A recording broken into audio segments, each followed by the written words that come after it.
चलो जोरदार क्लॅप करू आपण. आजचा आपला फर्स्ट एक्सपिरियन्स घेणार आहोत आपण विजय कुमार संघात. जोरदार क्लॅपिंग करू आपण. संघाच म्यूट करा. Good morning ma'am. जय जिंद्रा सर्वांना.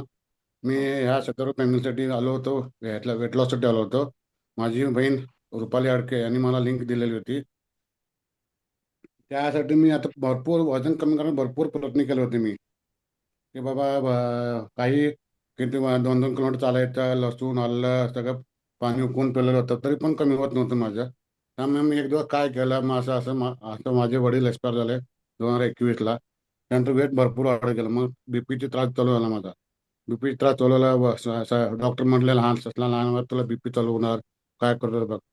असंच एक रुपाल त्यालाच म्हटलं असं असं झालं बाई, काय करायचं. काय करून फक्त योगाने लिंक जॉईन कर आणि तर बघूया पुढच्या पुढे ज्यावेळी काय होईल ते होईल. मग जॉईन केलं. ते म्हणजे पहिल्यांदा सुरुवातीला शेट्टी सरांचा वर्ग घेतला मी. त्यात 5 किलो वजन कमी आलं. त्याच्यानंतर वेट लॉस वर्कआउट चालवलं आपलं 21ला, सॉरी 2022ला, जानेवारी 2022ला वर्कआउट चालवलं. त्याच्यात लिंक हे केली. त्यामुळे 10 किलो वेट लॉस झाला. टोटल आतापर्यंत 15 किलो वेट लॉस झालेला आहे. आणि या शत्रू फॅमिलीला जवळ 3 वर्ष आली माझी जॉईन होऊन. माझी हेल्दी आणि हे आहे. परत कंबरदुखी त्रास होता.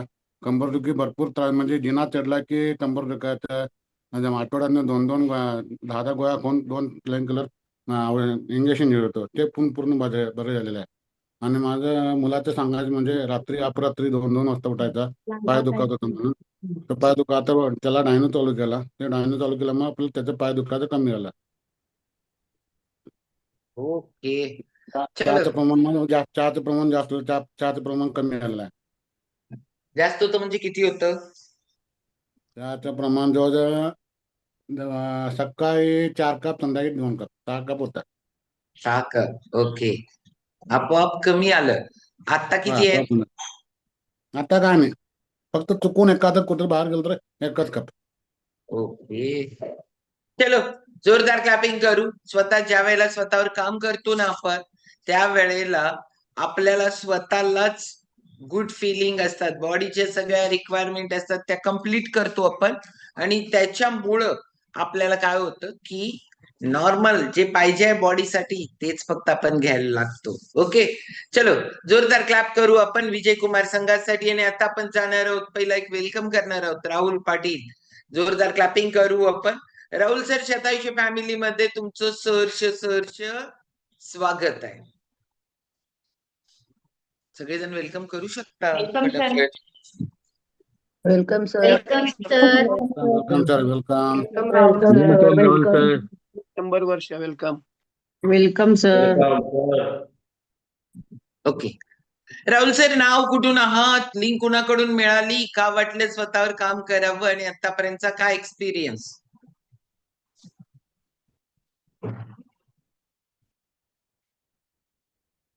आवाज नाही येत आहे राहुल सर.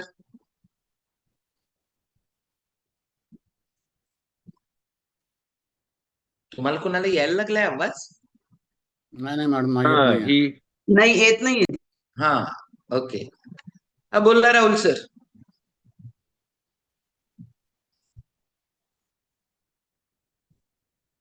नाही ओके चलो. आता आपण जाणार आहोत, मस्तपैकी बसलेत जितेंद्र जोशी सर, त्यांच्याकडे जाणार आहे, मुंबई. ओके चलो जोरदार क्लॅपिंग करू आपण जितेंद्र सरांसाठी. Continue Joshi sir.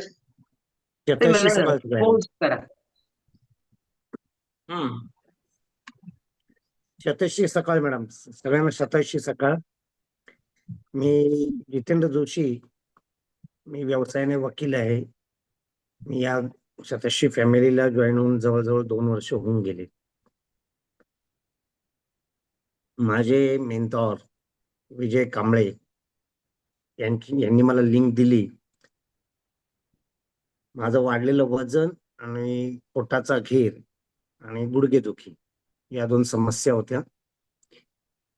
मी वेगवेगळ्या कामानिमित्त पोलीस स्टेशनला जायचो. तिथे विजय कांबळे सरांची माझी भेट झाली. विजय कांबळे सरांना मी माझा प्रॉब्लेम सांगितला, मुख्यतः गुडघेदुखी आणि वाढलेलं वजन. सरांनी मला लिंक दिली. मी बरेच दिवस ऐकत होतो आणि नंतर सकल संतुलित आहार सुरू केला. सकल संतुलित आहार सुरू केल्यानंतर 1 महिन्यातच माझं जवळजवळ 8 किलो वजन कमी झालं. आज मी आयडल वजनावरच आहे. माझा कुठलाही प्रॉब्लेम नाही. पोटाचा घेरही माझा कमी झाला. वजन कमी झाल्यामुळे माझी गुडघेदुखी कमी झाली. मानेवरचा ताण कमी करा, BP वर. याच्यात जास्त मला फायदा माझा व्यवसायामध्ये झाला. माझ्या सवयी ज्या होत्या त्या पूर्णपणे बंदच झाल्या. म्हणजे उशिरा उठणं, त्यामुळे आपोआपच उशिरा उठल्यामुळे जे कामावर जायचं रुटीन जे माझं होतं त्याला पण रोज उशीर व्हायचा. मी जवळजवळ 11, 11:15 वाजता ऑफिसला जायचो माझ्या. आता मी सकाळी 6ला उठतो, योगा करतो, सकल संतुलित आहार घेतो. वजन कमी झाल्यामुळे माझा गुडघेदुखीचा तर प्रॉब्लेम पूर्णपणे बंद झाला आणि माझा व्यवसाय पण वाढ झाली. मी 9:30ला तर ऑफिसला जायला लागलो. त्यामुळे माझ्या कामामध्ये आणि माझ्या व्यवसायामध्ये चांगली भर पडली आणि याचं पूर्णपणे श्रेय हे शतायुषी फॅमिलीला आहे. Thanks to Shatayushi family, Sujata madam, Padmaja Patil madam, doctor Prasad sir आणि शेटे सर आणि all Jitendra sir, Shatayushi family. Jitendra sir, सगळ्यात मेन महत्वाचं, गुडघेदुखी किती, आता वय किती आहे तुमचं? आता 49 रनिंग आहे. 49. आणि गुडघेदुखी कधीपासून चालू होते? किती वर्ष? जवळजवळ 5 ते 6 वर्ष सुरू होती. ओके, 5 ते 6. आणि टोटल वजन किती कमी केलं? 8 किलो वजन कमी केलं. माझं आयडियल यायला 8 किलोच मला हवं होतं. आता आयडियल वर आहे. ओके.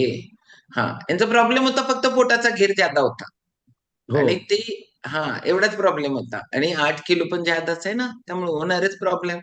त्यामुळं तेवढं कमी केलं. जोरदार क्लॅपिंग करू आपण जितेंद्र जोशी सरांसाठी. स्वतःवर काम केलं ना आपण तर आपले सगळे प्रॉब्लेम सॉल्व्ह होतात. कारण एक प्रॉब्लेम दुसऱ्या प्रॉब्लेमशी कनेक्ट असतो. इथं वजनामुळे गुडघ्याचा प्रॉब्लेम येतो आणि आपण उपचार करत बसतो, फक्त गुडघ्यावर पेन किलर खात बसतो. नुसतं तेवढंच खाऊन होणार आहे का? नाही. पण खरंच ऑर्थोपेडिकडे गेल्यानंतर पहिला सांगतात वजन कमी करा. पण आपल्याला ते कसं करायचं माहितीच नाही. आज मी पहिल्यांदा ऐकलं की मी जिरे पाणी बिने पाणी एवढं करून काय करतात ऐकलं, पण लसूणाचं पाणी पण आणि पिऊन पण वजन कमी करतात हे मी पहिल्यांदा ऐकलं विजय कुमार संघाचकडं. त्यामुळे लोक काय काय करून वजन कमी करायचा प्रयत्न करतात. डायजेशन ओके होऊ शकतं, त्याच्यामुळं काय प्रॉब्लेम्स येत असेल त्याच्यावर थोडाफार फरक पडू शकतो.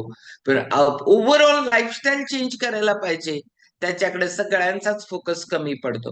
इथं विजय सर, जितेंद्र सरांचं बघा, की स्वतःवर काम केलं, बॉडी हलकी झाली, लाईफस्टाईल म्हणजे उठण्याची वेळ झोपण्याची वेळ मध्ये फरक झाला आणि त्यामुळे एनर्जी बूस्ट झाली. खरंच बिझनेस पण वाढतो. तुम्ही जिथं काम करता ना, तुम्ही म्हणाल मी बिझनेस करत नाही, मी जॉब करतो, जॉब मधली एफिशियन्सी वाढतीये.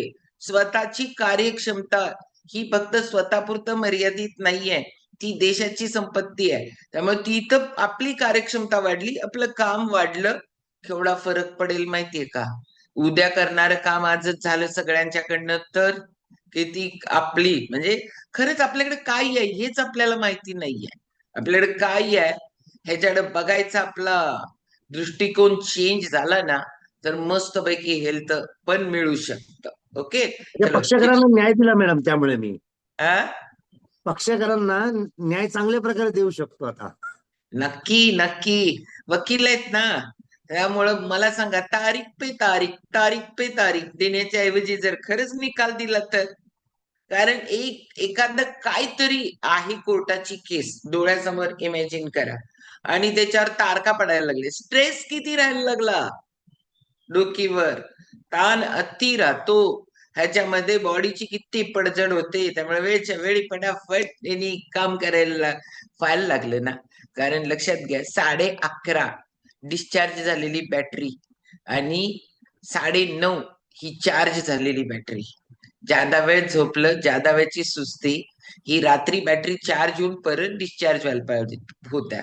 मोबाईल किती वेळ चार्जिंग ठेवतो आपण, लगेच चार्जिंग झाल्या झाल्या बॅटरीचं लाईफ कमी होईल म्हणून आपण काढतो आणि स्वतः मात्र लोळत पडून राहणे, आपली बॅटरी किती डिस्चार्ज होते माहितीये का? चलो, जोरदार क्लॅपिंग करू आपण जितेंद्र जोशी सरांसाठी. आणि मला तिथे तुमच्याकडे उद्या येते आता, कारण का माहितीये काय, आजचा टॉपिकच लय क्लास आहे. आजचा टॉपिक कारण प्रत्येक गोष्ट आपण सलग 3 दिवस झालं असं बघायला लागलोय ना, आपल्या माइंडच सगळं चाललंय की लाईफकडं. काल आपण परत हिंच पण गोष्ट ऐकली आणि त्याच्यामध्ये मुलाच्या शिक्षणाकडे बघण्याचा दृष्टिकोन. लाईफकडे ना तुम्ही ज्या दृष्टिकोनातून बघता ना तसं तुम्हाला दिसतं. समोर निगेटिव्ह असेल आणि त्यातनं तुम्हाला पॉझिटिव्ह शोधता यायला पाहिजे. प्रत्येक गोष्टीकडं आपण कसं बघतो ना तसंच दिसतं. म्हणजे काय आहे की तुमच्या चष्म्याची काच काळी आहे का, तर तुम्हाला ब्लॅक दिसणार. ती व्हाईट असेल तर तुम्हाला जरासं शुभ्र दिसणार. म्हणजे काय आहे की आपण समोर एक आपल्याला काहीतरी पडदा लावतो, त्याला म्हणतात दृष्टिकोन. आपल्याला लाईफकडं आपला दृष्टिकोन काय पाहिजे ह्याच्यासाठी आजचे स्पीकर येणार आहेत. शशिकला पाटील ताई, जोरदार क्लॅपिंग करणार आहोत. शिक्षिका आहेत, योग शिक्षिका आहेत. मला लय भारी वाटतं, कारण काय माहितीये काय, ते शिक्षिका आहेतच, त्याचा काय प्रश्नच नाहीये. त्याची प्रॅक्टिस त्यांची किती वर्षानुवर्षाची आहे, पण योग शिक्षिका आहेत स्पेशली. आणि आपला ग्रुप सगळा योगाशी कनेक्ट आहे. त्यामुळं योगावाले मनावर खूप भारी बोलू शकतात, कारण योगा हे मानसशास्त्र आहे. आणि त्यामुळे जाऊ आपण आपला लाईफकडे बघण्याचा दृष्टिकोन किंवा कुठल्याही गोष्टीकडे बघण्याचा दृष्टिकोन ह्याच्यासाठी जाणून घेणार आहोत आपण शशिकला ताईंसाठी. कंटिन्यू जोरदार क्लॅपिंग करू. आणि सुमित सर म्यूट टाका ऑल.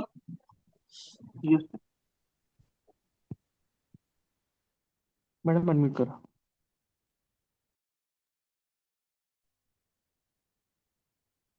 नमस्ते, गुड मॉर्निंग.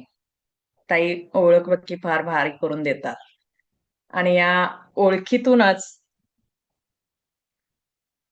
मला जीवनाकडे पाहण्याचा नवीन दृष्टिकोन मिळाला योग शिक्षिका झाल्यानंतरच. कोणतीही गोष्ट करत असताना किंवा त्या गोष्टीकडे पाहत असताना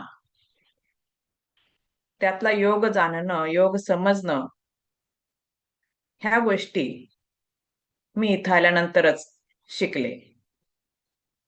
तर चला आजच्या विषयाची सुरुवात मी एका छोट्याशा कथेनं करते. एक होता शेतकरी. तो शेतामध्ये खूप कष्ट करायचा. शेताभोवती त्यानं खूप झाडं पण लावलेली होती आणि त्या झाडांवरती मधमाशी, कोकिळा, कावळा, खारुताई, चिमणी असे सगळेजण राहत होते. त्या झाडाच्या आजूबाजूला मुंग्या पण राहत होत्या आणि या सर्वांमध्ये खूप मैत्री होती. ते सारे एकमेकांचे मित्र होते. एके दिवशी काय झालं, मुंगी बाहेर फिरायला गेली. फिरता फिरता ती त्या शेतकऱ्याच्या शेतामध्ये पोहोचली. शेतामध्ये सूर्यफुलाचं पीक बहरलेलं होतं. पिवळी धमक टपोरी फुलं शेतभर सगळे पसरलेली होती. पाहून अगदी छानच वाटत होतं. मुंगीला सुद्धा ही टवटवीत सुबक टपोरी फुलं खूप आवडली आणि तिनं विचार केला आणि ती त्या शेतकऱ्याकडे गेली आणि म्हणाली, शेतकरी दादा, काम करता सदान कदा, करणार का यंदा फुलांचा धंदा? तिला कदाचित त्यातलं फूल मागून घ्यायचं असेल. छानपैकी तिनं मागणी केली. तेव्हा शेतकरी म्हणाला, हो ग बाई, करतो ना धंदा. फुले तोडतो, बिया वाळवतो, तेलासाठी बिया पेरतो, सर्वांसाठी कष्ट करतो. आणि हे शेतकऱ्याचं बोलणं ऐकून मुंगीच्या मनामध्ये एक विचार आला. कोणता विचार आला असेल ते आपण पाहू. आणि तिनं शेतकऱ्याकडून एक फूल मागून घेतलं, फक्त एक फूल, आणि ती आपल्या घरी परत आली.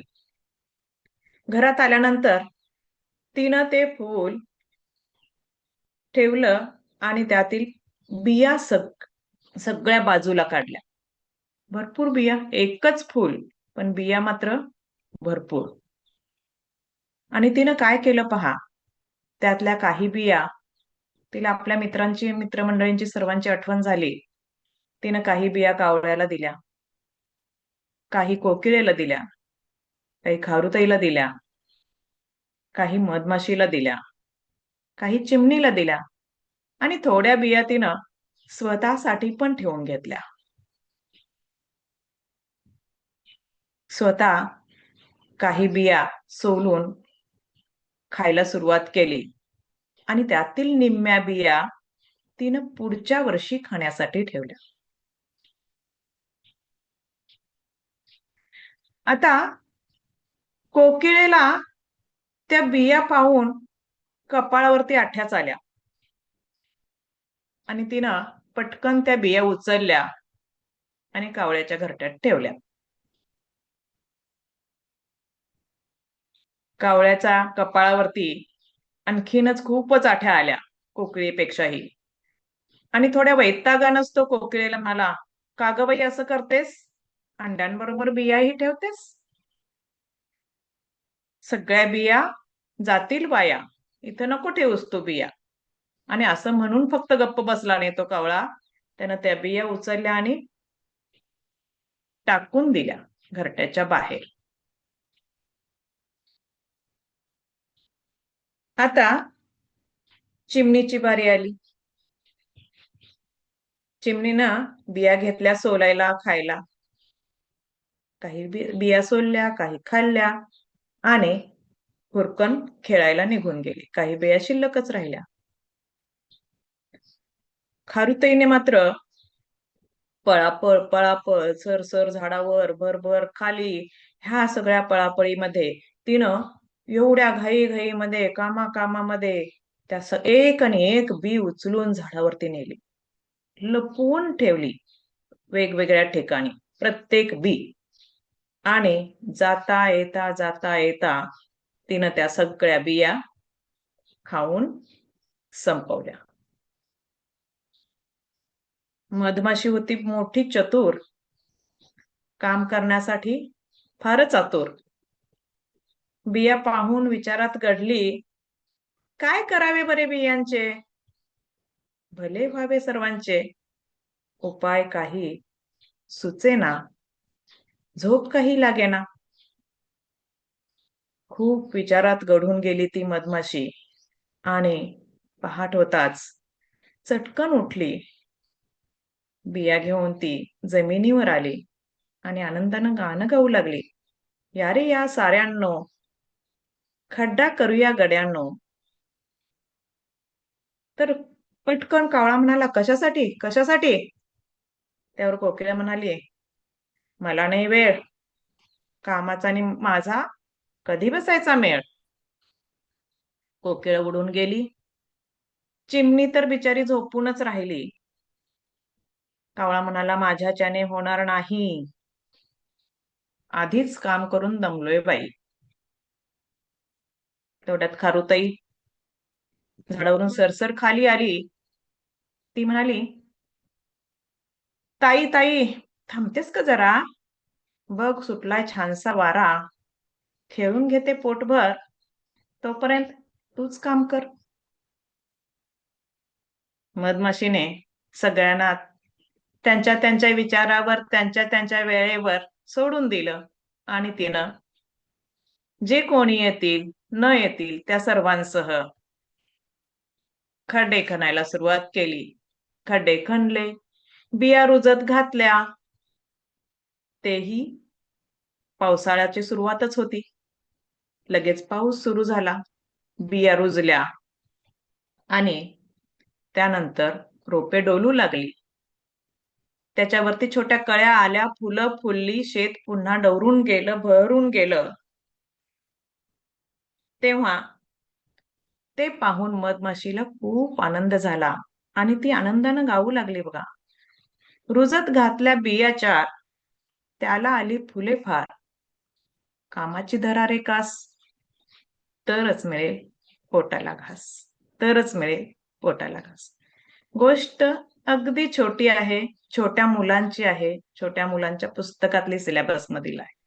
परंतु आता ताईने ओळख करून देताना योगा शिक्षिका म्हणून जी ओळख करून दिली, तर प्रत्येक गोष्टीकडे जर आपण वेगळ्या दृष्टिकोनातून पाहिलं तर त्यातून, छोट्या गोष्टीतून मोठी शिकवण मिळते, बोध मोठा मिळतो. तर इथं आपल्याला आजूबाजूला आपल्या ही गोष्ट ऐकत असताना आता दृष्टिकोन म्हटल्यानंतर काही जणांनी विचार करायला पण सुरुवात केली असेल की माझ्या आजूबाजूला मुंगी कोण, कावळा कोण, खारुताई कोण, चिमणी कोण, मधमाशी कोण, असं विश्लेषण सुरू झालंही असेल. काही जणांना, काही व्यक्तिमत्वांना त्या साच्यात घातलंही असेल. परंतु आहेत, तसेही लोक आहेत आपल्या आजूबाजूला. परंतु सगळ्यात महत्वाचं पॉझिटिव्ह मी यातून काय घेतलं पहा. ह्या सगळ्या वेगवेगळ्या दृष्टिकोनाच्या, वेगवेगळ्या स्वभावाच्या, वेगवेगळ्या प्रवृत्तीच्या लोकांची मैत्री आहे. ही गोष्ट महत्वाची. ते आपण सर्वांशी मैत्री करू शकतो आणि केली पाहिजे. मुंगी आहे बघा, मुंगीकडून काय शिकता येईल आपल्याला. तिच्या मनामध्ये एक विचार आला, एवढंच वाक्य आलं त्या गोष्टीमध्ये, त्या कथेमध्ये. कोणता विचार? तर पॉझिटिव्हनेस. कोणत्याही गोष्टीकडं बघा, सकारात्मक विचार करा. विचार करा, हे महत्वाची शिकवण ही मुंगी देऊन जाते. आणि तिनं त्यातलं एक फूल नेलं, सगळ्यांना बिया वाटल्या, स्वतःसाठी पण बिया ठेवून घेतल्या. सगळ्याच बिया तिनं मी आणले म्हणून स्वतःसाठी घेतल्या नाहीत. स्वतः थोड्या खाल्ल्या आणि थोड्या पुढच्या वर्षीसाठी तिनं ठेवल्या. म्हणजे भविष्याची, काही काळापर्यंतची तजवीज करणे, गोल सेटिंग सुद्धा सध्याचं आणि काही मुदतीपर्यंतच ते मुंगी शिकवून जाते. कावळ्याकडे पाहिल्यानंतर काय दिसतं पहा. बुद्धीचा वापर करत नाही. कोणतरी सांगतंय म्हणून करायचं. त्याला वर्षानुवर्षे अंडी घालतो, तो अंडी उबवतो, पिलांना जन्म देतो. त्याला माहित पण आहे की आपल्या घरट्यामध्ये कोकिळा तिची अंडी ठेवते आणि हा तिची अंडी उबवतो. माहित असून सुद्धा वारंवार तीच चूक करतो. आणि का करतो? काहीतरी करायचंय म्हणून करायचंय. काम करतो ना तो. अंडी उबवतो, पिलांना जन्म देतो. पण त्याला स्वतःची अंडी, कोकिळेची अंडी विश्लेषण करता येत नाही, वर्गीकरण करता येत नाही आणि बुद्धीचा वापरही करता येत नाही. ते काम करतो, पण इतरांची अंडी उबवणं, इतरांचं काम करणं हे काही फार वाईट नाहीये. संत जगासाठी काम करतात. तसं त्या विशाल दृष्टिकोनानंही कावळा काम करत नाही, निर्बुद्धपणे करतो. ही शिकवण कावळ्यासारखं आपण जगायचं नाही, ही शिकवण कावळा आपण देतो. आणि मग त्या सवयीमुळं बिया ज्या दिल्या मुंगीनं कावळ्याला, कदाचित तो एक वेळचं पोट भरण्या इतक्या बिया तरी असतील त्या, तो खाऊ शकला असता, वापर करू शकला असता किमान स्वतःसाठी.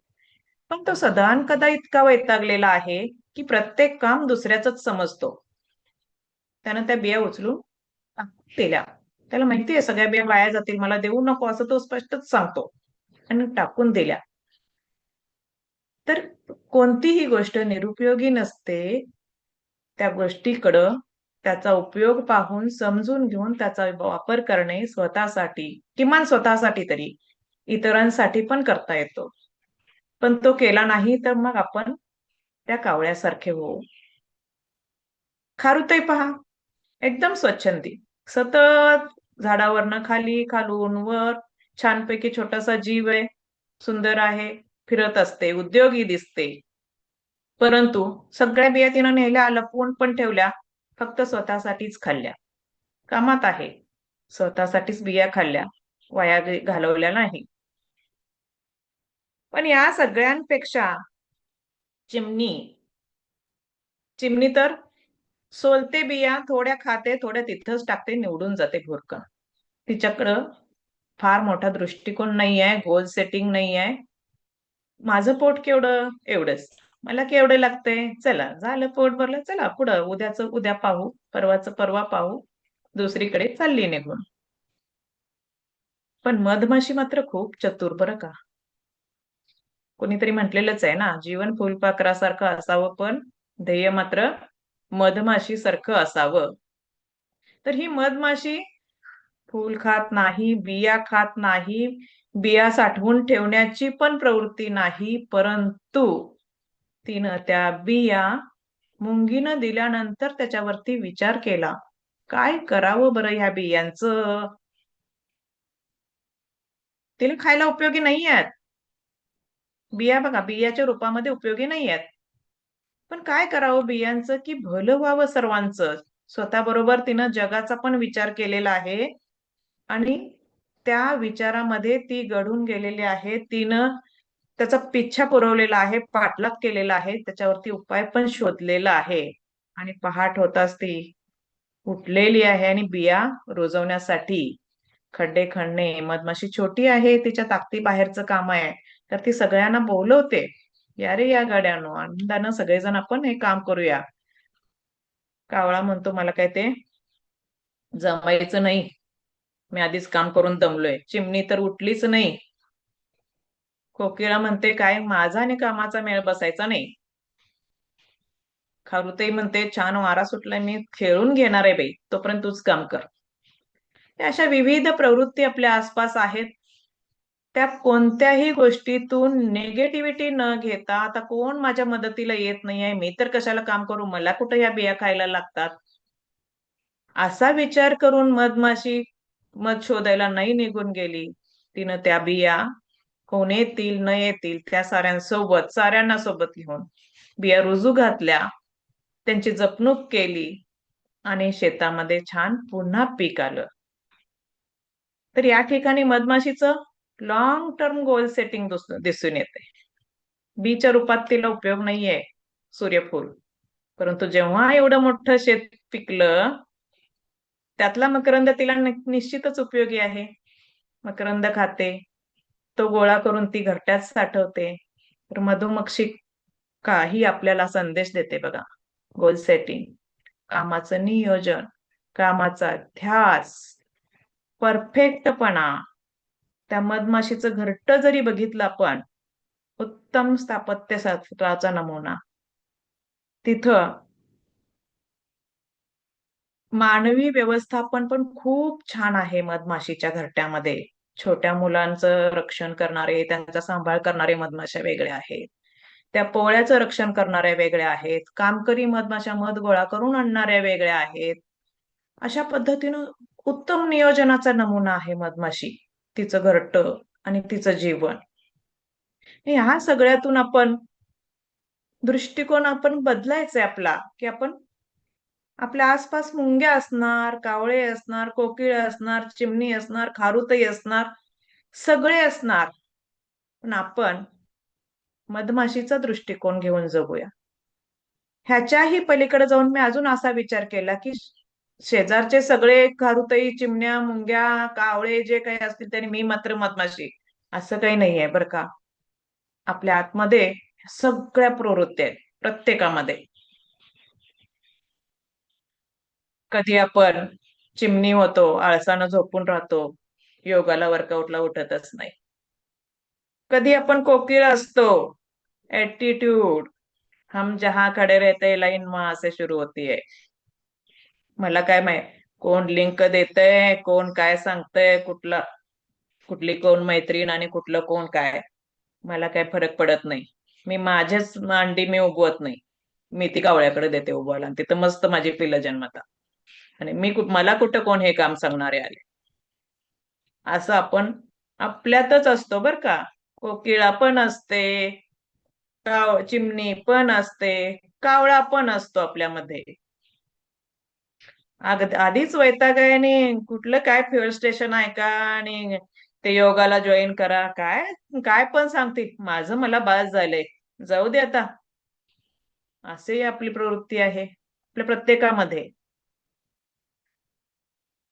काही मुंग्या आहेत आपल्यामध्ये, ती लिंक घेतली, स्वतः थोडे दिवस योगा केला, इतरांनाही लिंक दिली मध्यम मुदतीचा, आणि नंतर पुढचं काही दृष्टिकोन नाही. तर आपल्यामध्ये सुद्धा ह्या सगळ्या प्रवृत्ती आहेत.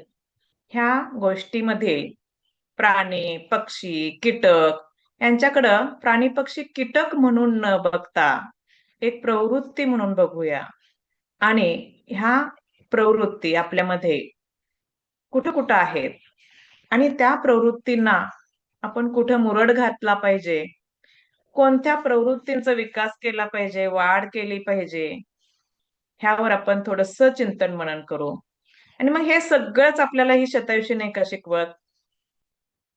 मधमाशीचा दृष्टिकोन देते, कावळ्यामधला आळस काढून टाकण्याचा प्रयत्न करते, चिमणीला थोडस स्थिरता आणण्याचा प्रयत्न करते, कोकिळेचा अटिट्यूड कमी करून तिला सुद्धा शिस्त आणि कामाची सवय लावण्याचा प्रयत्न करते. ह्या सगळ्या गोष्टी आपल्याला इथं शतायुषीच्या एका छताखालीच मिळतात असं मला तरी वाटतं, कारण मला मिळालेल्या आहेत. ह्या सगळ्या गोष्टींचा आपल्याला ऍटिट्यूड असतो की नाही, माझ्याकडे शिस्त आहे, माझ्याकडे एवढी बुद्धिमत्ता आहे, मी हे काम करतो, मी अमुक अमुक आहे. परंतु ह्या सगळ्या प्रवृत्ती आपल्या वारंवार वारंवार जाग्या होत असतात. आणि जसं शेतकरी शेतामध्ये तण खुरपून काढतो ना, तसं हे आपल्यामध्ये तण येत असतं. जसं वारंवार खुरपणी करणं गरजेचं आहे, तसं मग या शतायुषीवरती, या फ्युएल स्टेशन वरती असेल, योगाच्या वर्गावरती शेटे सरांचं आपल्या टॉपिक्स असतील, तर त्या ठिकाणी ही खुरपणी सुरू झालेली आहे, सुरू असते असं मला वाटतं. आणि त्यामुळं मग आपले पिकं उत्तम वाढायला सुरुवात झालेली आहेत, उत्तम बहरायला सुरुवात झालेली आहेत. आणि त्यातूनच काही बीज ही इतरत्र रुजवण्यासाठी आपण रुजवू, इतरांना देऊ रुजवण्यासाठी, जसं की मुंगीनं सगळ्या मित्रांना दिले. आणि आज संकल्पासह आपण याच ठिकाणी थांबते मी. हरिओम, धन्यवाद.